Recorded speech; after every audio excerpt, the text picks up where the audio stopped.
Hi guys.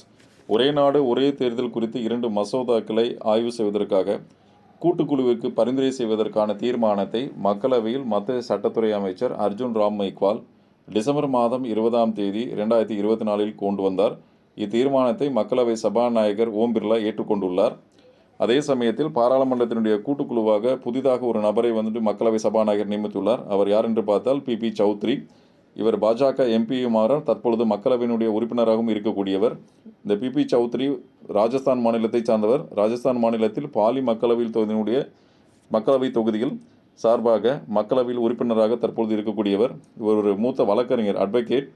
அது மட்டுமல்லாக நரேந்திர மோடி அரசாங்கத்தின் முதலாவது பதவிக்காலத்தில் 2016 to 19 ஆண்டில் மத்திய மற்றும் வர்த்தகத்துறை இணை அமைச்சராக பதவி வகித்தவர் என்பது முக்கியமானது.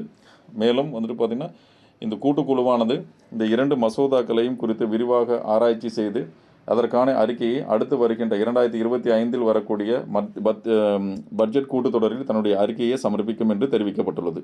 Thank you all of you.